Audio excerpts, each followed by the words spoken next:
Bismillahirrahmanirrahim. Assalamualaikum warahmatullahi wabarakatuh. Perkenalkan kami dari kelompok 4, kelas 12 kelas 1. Saya Nurul Farhana, saya Iris, Saya Dewa Muhammad Yusri. Saya Angga Saputra. saya Andi Nur Latifah, saya Nufaiza, Dan saya Siti Nurmalam Sahabuddin. Di sini kami akan menjelaskan materi mengenai stabilisasi politik dan Rehabilitasi ekonomi. Selamat menyaksikan. Stabilisasi politik dan rehabilitasi ekonomi.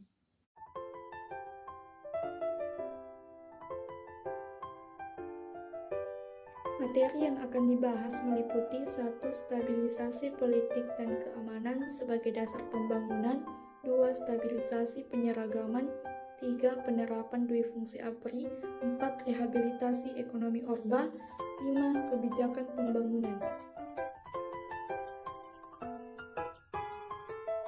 1. Stabilisasi politik dan keamanan sebagai dasar pembangunan.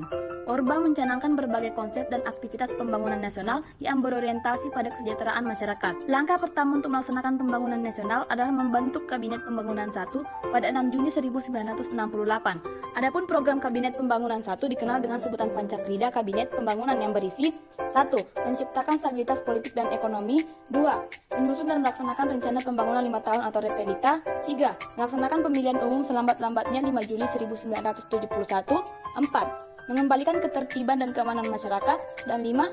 Melanjutkan penyempurnaan dan pembersihan aparatur negara. Pemerintah Orba mencanangkan berbagai konsep dan aktivitas pembangunan nasional yang berorientasi pada kesejahteraan masyarakat, menciptakan stabilitas politik dan ekonomi sebagai syarat mutlak berhasilnya pelaksanaan rencana pembangunan 5 tahun atau Repelita dan pemilihan umum atau pemilu. Jumlah partai politik yang diizinkan ikut serta dalam pemilu adalah 9 parpol, yaitu NU, Parmusi, PSII, PERTI atau Persatuan Tarbiyah Islamiyah, Partai Kristen Indonesia, Partai Katolik, Partai Musyawarah Rakyat Banyak atau Murba, dan Ikatan Pendukung Kemerdekaan Indonesia atau IPKI ditambah dengan Golkar. Selanjutnya, semua pemilu yang dilakukan pada masa Orde Baru dimenangkan oleh Golkar karena kekuatan-kekuatan penyokong Golkar adalah aparat pemerintah pegawai negeri sipil dan angkatan bersenjata Republik Indonesia. Pada akhir rencana pembangunan 5 tahun, satu mahasiswa mensinyalir terjadinya penyelewengan program pembangunan nasional yang dilakukan pejabat-pejabat pemerintah. Kebijakan ekonomi yang memberikan keistimewaan kepada investor Jepang dinilai merugikan rakyat. Selain mengembalikan setiap dinamika kemasyarakatan, kebangsaan, dan kenegaraan dalam rangka ketaatan terhadap Pancasila sebagai roadmap ideologis. Pemerintah Orde Baru menghimpun energi semua komponen bangsa ke dalam agenda bersama dan diformalisikan dalam bentuk trilogi pembangunan.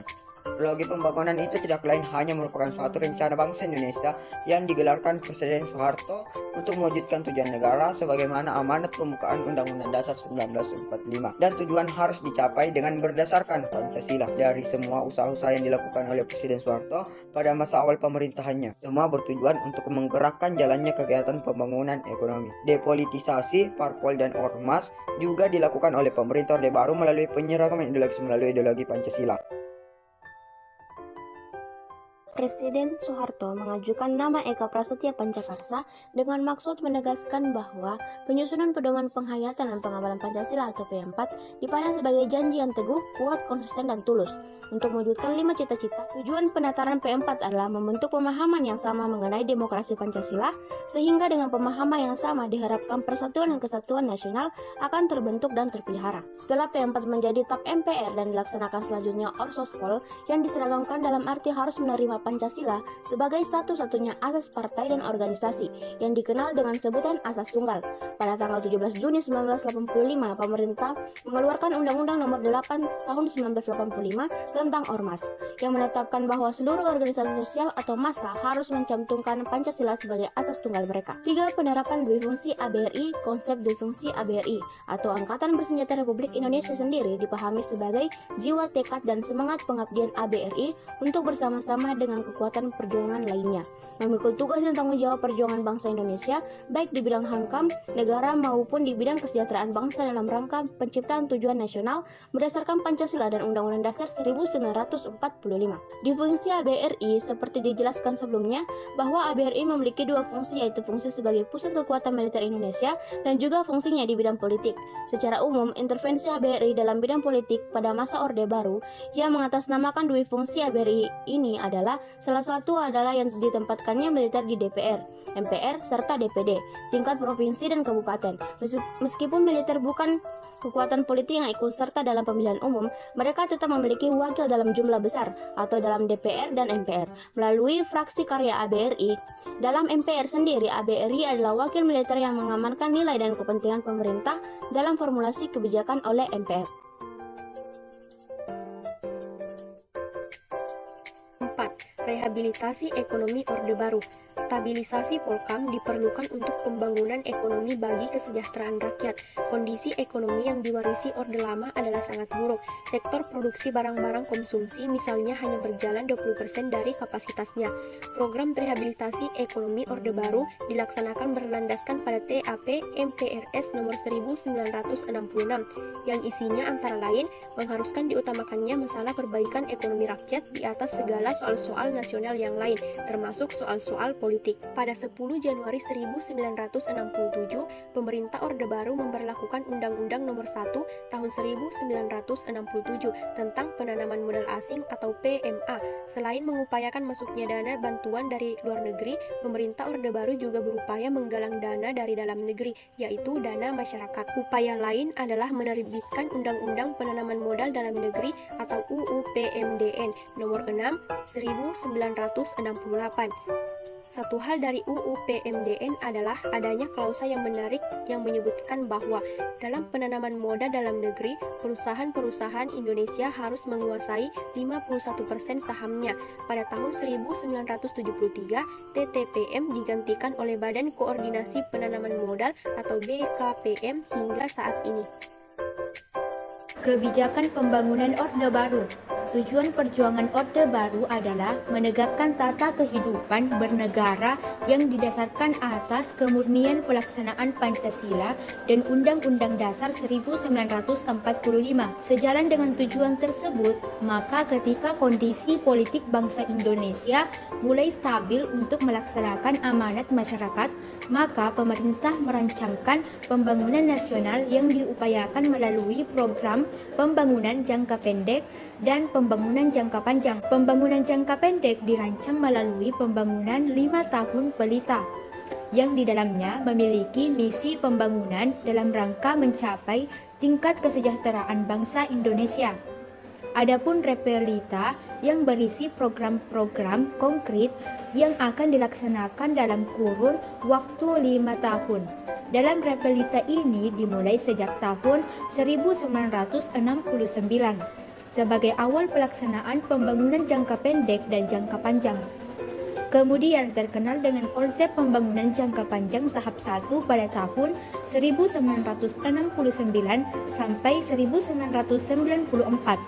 Menurut indikator, saat itu pembangunan dianggap telah berhasil memajukan segenap aspek kehidupan bangsa dan telah meletakkan landasan yang cukup kuat bagi bangsa Indonesia untuk memasuki pembangunan jangka panjang tahap 2, yaitu pada tahun 1995 hingga 2020. Pemerintahan Orde Baru senantiasa berpedoman pada 3 konsep pembangunan nasional yang terkenal dengan sebutan trilogi pembangunan. Konsekuensi dari pertumbuhan ekonomi yang cukup tinggi akibat pelaksanaan pembangunan tidak akan bermakna apabila tidak diimbangi dengan pemerataan pembangunan. Oleh karena itu, sejak pelita tahap 3 pada 1 April 1979 sampai 31 Maret 1984, maka pemerintahan Orde Baru menetapkan 8 jalur pemerataan.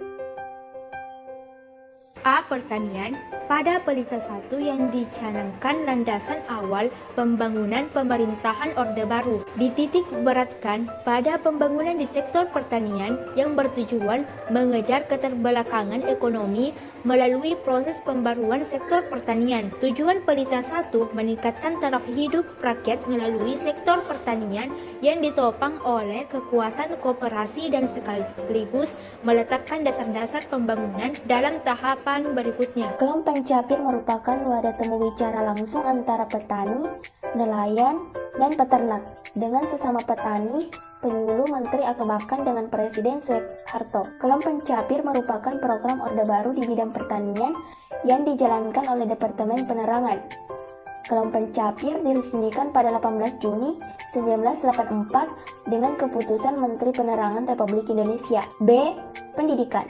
Ada 3 hal yang patut dicatat dalam bidang pendidikan masa Orde Baru adalah pembangunan sekolah dasar impres, program wajib belajar, dan pembentukan kelompok belajar atau kejar. Program wajib belajar pada era Soeharto mulai dilaksanakan pada 2 Mei 1984 di akhir pelita atau pembangunan 5 tahun.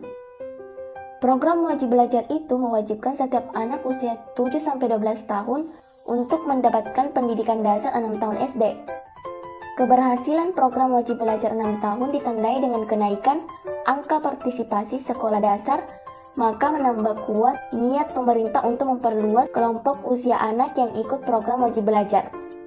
Selanjutnya, menjadi 7-15 tahun atau menyelesaikan tingkat sekolah menengah pertama atau SMP. Upaya pelaksanaan wajib belajar 9 tahun pada kelompok usia 7-15 tahun mulai diresmikan pada pencanangan wajib belajar pendidikan dasar 9 tahun pada 2 Mei 1994. Setelah perluasan kesempatan belajar untuk anak-anak usia sekolah, sasaran perbaikan bidang pendidikan selanjutnya adalah pemberantasan buta aksara. Hal ini disebabkan karena banyaknya penduduk yang buta huruf. Dalam upaya untuk meningkatkan angka melek huruf, pemerintah Orde Baru mencanangkan penuntasan buta huruf pada tanggal 16 Agustus 1978. Kejar merupakan program pengenalan huruf dan angka bagi setiap kelompok masyarakat yang buta huruf sekitar usia 10-45 tahun. Keberhasilan program Kejar salah satunya terlihat dari angka statistik penduduk buta huruf yang menurun. Selanjutnya, C.